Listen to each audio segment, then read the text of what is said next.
읽기만 해도 기분이 좋은 본문 아닙니까? 우리 하나님께서 우리 가운데 함께 하시고 우리 인생 속에 개입하시며 또 우리를 보호하실 것이다 라는 주제를 다루고 있습니다. 하나님께서 주권적으로 이스라엘을 택하셔서 당신의 백성을 삼으셨습니다. 그런데 이스라엘 백성들이 하나님 앞에서 불충한 삶을 살아가죠. 그래서 불충한 모습 때문에 하나님은 그들이 하나님 앞에서 충실하지 못함을 혼내십니다.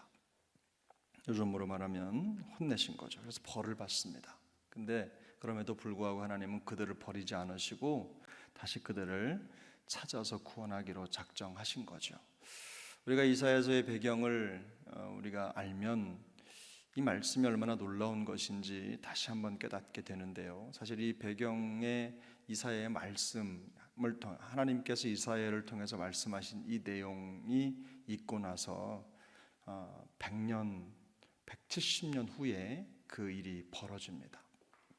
아주 멀리 있는 그 세대는 경험하지 못하게 될 그 회복의 역사가 아주 멀리 먼 훗날에 있게 될 것인데 하나님께서 그 말씀을 이사야를 통해서 그 민족에게 하는 겁니다. 그 민족들이 세대가 끊어질까 봐 또 그 민족이 그저 이 땅에서 없어지는 민족이 될까 봐 하는 마음속에 두려움이 있지만 하나님은 과거에 이스라엘 백성들을 부르실 때 그때도 그들의 하나님이셨고 그리고 지금도 그들의 하나님이시고 그들의 후손을 대해서도 여전히 그들과 그들의 후손의 하나님이라는 것을 말씀해 주시는 거죠. 그 세대를 하나님이 지키시겠다는 겁니다. 그 2절에 보면 땅 끝에서부터 너를 붙들어 땅 모퉁이에서부터 너를 부르고 이런 말씀이 있죠. 이 말씀은 뭐냐면 바벨론에 붙잡혀 있던 그 백성들, 멀리 떨어져 있는 것 같은 하나님의 백성들을 하나님이 다시 회복시키시겠다 이런 말씀의 의미입니다.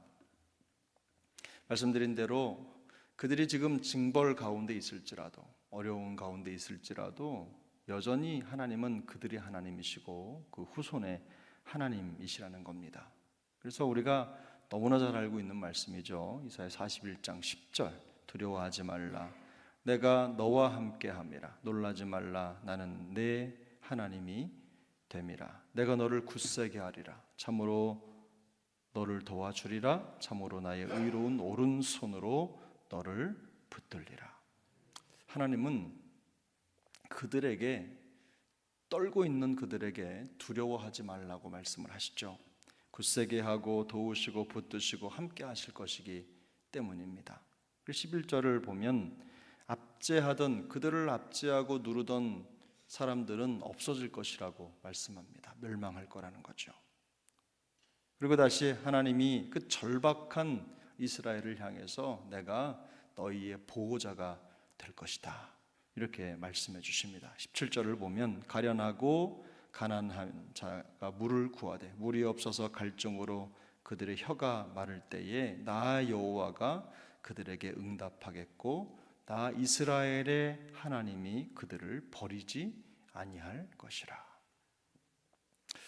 지금 이스라엘 백성들의 의무는요, 이 말씀을 믿어야 한다는 겁니다. 너무너무 중요하죠. 하나님이 말씀하신 이 말씀이 지금 눈에 보이지 않아도 그 말씀을 듣는 것으로 그 말씀을 믿고 확신을 가져야 된다는 것이죠.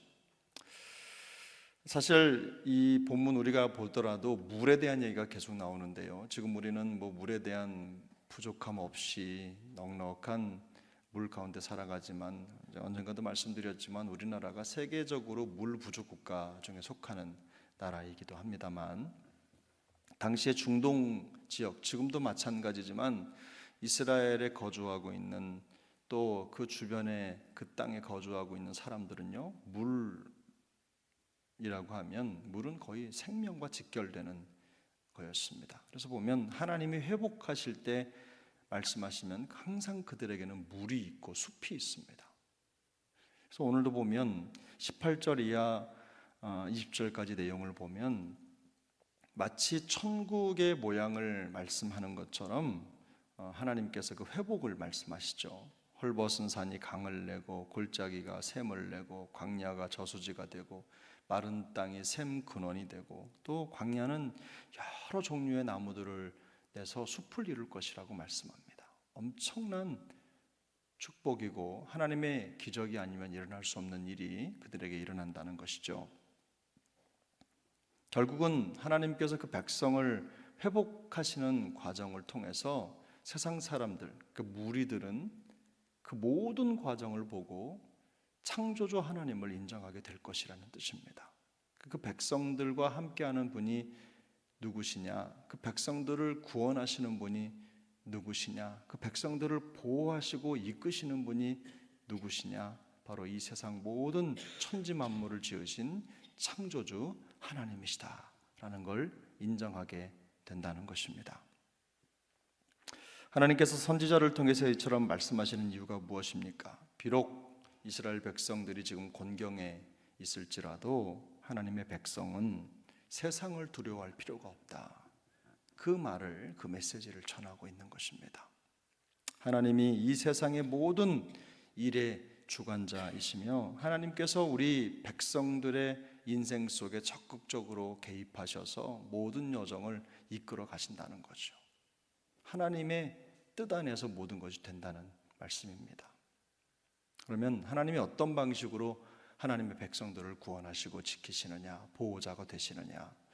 본문에 보면 덩어리가 3개로 큰 틀에 나눠져 있는데 다 의미가 있습니다. 첫 번째, 하나님께서 그들에게 어떤 방법으로 보호하시느냐? 일단은 그들의 적대적인 사람들을 물리쳐 주시겠다고 말씀하십니다. 11절, 12절을 보면 내게 노하던 자, 다투는 자, 싸우던 자들, 너희를 치는 자들, 그런 자들로부터 너희를 지켜주시겠다고 말씀하시는 거죠. 개인적으로 또 공동체적으로 위협하고 또 공격했던 그런 적들을 물리쳐 주시겠다는 겁니다. 적대적인 그 모든 사람들을 꺾으셔서 그들로부터 하나님의 백성을 보호해 주시겠다는 거죠. 또 두 번째, 어떤 방법으로 하나님이 그 백성들을 보호하십니까? 그들의 연약함으로부터 보호해 주신다는 거예요. 내용이 14절 이하에 나와 있습니다. 막강한 강대국 앞에서 마치 뭐라고 표현합니까? 버러지라고 얘기하죠. 미천하고 나약하고 그저 밟힐 수밖에 없는 그런 존재라는 것을 인정하는 겁니다. 그런데 미약하고 미천하고 연약하지만 하나님은 그들에게 두려워하지 마라. 세상을 두려워하지 마라. 왜 그렇습니까? 내가 너희를 구할 것이기 때문이다. 내가 너희를 도울 거다. 지켜줄 거다. 이렇게 말씀하시는 거예요. 세 번째, 어떤 어려움으로부터 보호해 주신다는 말씀입니까? 17절에 보면 가련하고 가난하다 이렇게 말해요. 그러면서 이런저런 상황들을 대조적으로 말씀하시죠. 메마른 땅, 가련하고 가난한 인생.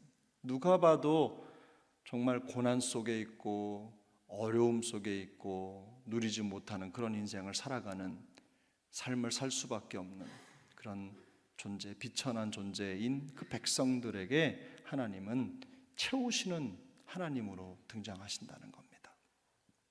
산속에 광야에 사막에 물을 내시고 온 땅에 각종 나무들을 풍성하게 이루시는 기적을 통해서 하나님이 그 백성들을 보호해 주신다는 거죠.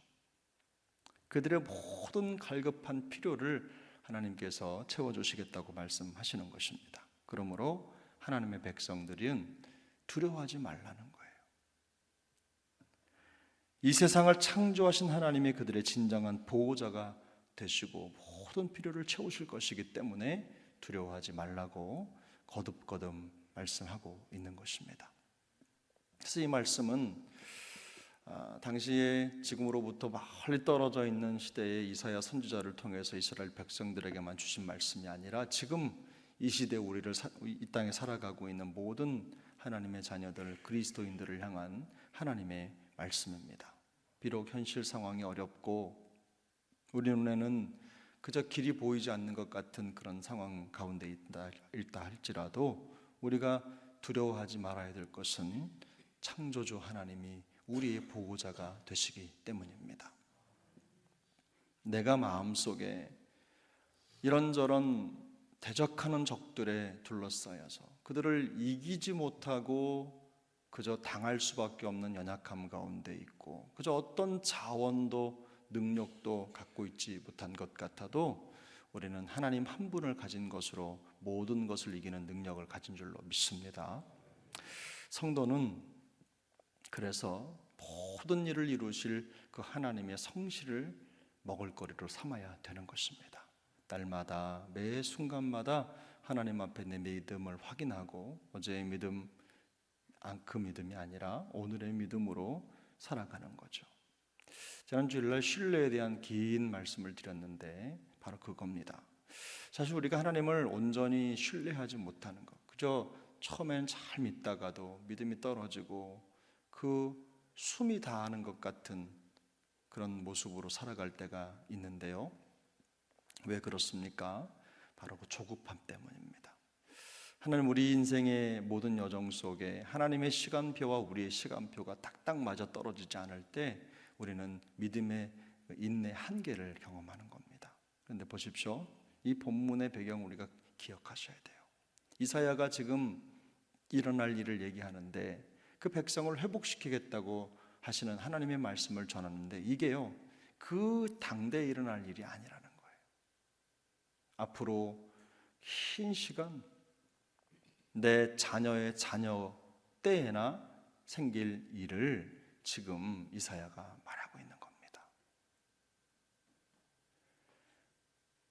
그래서 우리가 하나님의 그 보이지 않는 역사를 계속 우리가 믿음의 눈으로 봐야 되는 것입니다. 우리가 느끼지 못한다고 해서 하나님이 아무 일도 하고 안 하시는 게 아니라는 거죠. 우리가 느끼지 못한다고 해서 우리가 보지 못한다고 해서 하나님은 아무것도 안 하시는 분이 아니라 끊임없이 우리 인생에 개입하셔서 우리 인생을 이끌어 가시고 주관하시는 하나님이신 줄 믿습니다. 이 세상 돌아가는 게 왜 이럴까?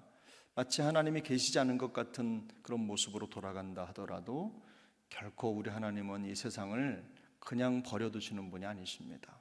하나님께서 당신의 백성들을 중심으로 이 모든 세상을 통치하시고 이끌어 가시고 또 주장하시는 분이십니다.